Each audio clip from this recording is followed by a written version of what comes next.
NEET अब फिर से होगा, लेकिन सिर्फ 2 छात्रों के लिए।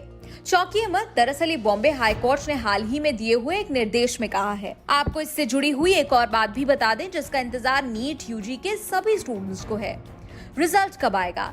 ये जरूर साफ है कि नीट यूजी के रिजल्ट में देरी होगी। क्यों और क्या है इसके पीछे के कारण, आपको आगे पूरी डिटेल बताएंगे। पहले बताते हैं ये बॉम्बे हाई कोर्ट वाला मामला आखिर है क्या। देश के टॉप मेडिकल कॉलेजेस में एडमिशन के लिए आयोजित नीट यूजी परीक्षा इस साल सितंबर 12 को एनटीए ने कराई थी। इस परीक्षा में 16 लाख से ज्यादा कैंडिडेट्स ने भाग भी लिया था। इन्हीं में से महाराष्ट्र के सोलापुर के 2 स्टूडेंट्स वैष्णवी भोपाले और अभिषेक कापसे श्री स्वामी नारायण गुरुकुल इंटरनेशनल स्कूल में नीट परीक्षा के लिए पहुंचे थे। इन 2 स्टूडेंट्स ने कोर्ट में बताया कि इन्विजिलेटर्स ने अपनी क्लास में 5 मिनट की देरी से 12 छात्रों को टेस्ट बुकलेट और ओएमआर आंसर शीट देना शुरू कर दिया था। पेटिशनर स्टूडेंट्स ने कहा कि परीक्षा अधिकारियों ने टेस्ट बुकलेट और ओएमआर शीट्स को मिला दिया और उन दोनों कैंडिडेट्स को बेमेल यानी अलग अलग टेस्ट बुकलेट और ओएमआर शीट मिली। वैष्णवी को कोड 04 की टेस्ट बुकलेट और कोड P4 की आंसर बुकलेट मिली, जबकि अभिषेक को कोड P4 की टेस्ट बुकलेट और कोड 04 की ओएमआर बुकलेट मिली थी।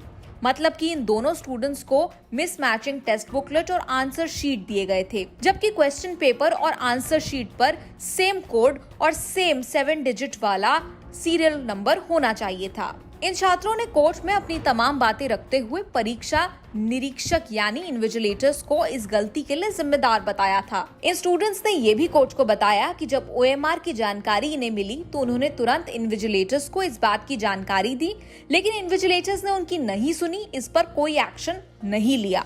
स्टूडेंट्स के इन्हीं तर्कों का संज्ञान लेते हुए बॉम्बे हाई कोर्ट ने इन दोनों स्टूडेंट्स के लिए नीट की परीक्षा दोबारा आयोजित करने के आदेश एनटीए को दिए और साथ ही री एग्जामिनेशन की तारीख और एग्जामिनेशन सेंटर की जानकारी 48 घंटे पहले देने के लिए कहा है। Justice RD. धानुका और अभय आहूजा की बेंच ने कहा कि इन्विजिलेटर्स की गलती की वजह से स्टूडेंट्स को सफर नहीं कराया जा सकता, इसीलिए इनके लिए एग्जाम दोबारा कराया जाए और 2 हफ्ते के अंदर रिजल्ट भी निकाला जाए। बॉम्बे हाई कोर्ट का यह आदेश आने के बाद संभावना है कि नीट यूजी के रिजल्ट में अब और देरी होगी। 1 महीने से ज्यादा का वक्त हो गया है, लेकिन नतीजों की घोषणा अब तक नहीं हुई है। साथ ही एनटीए ने हाल ही में एप्लीकेशन करेक्शन विंडो स्टूडेंट्स के लिए एक बार फिर से खोली है।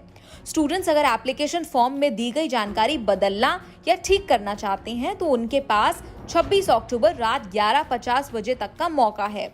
इससे ये भी साफ है कि 26 अक्टूबर से पहले नीट यूजी का रिजल्ट डिक्लेयर नहीं किया जाएगा। न्यूज़ तक ब्यूरो।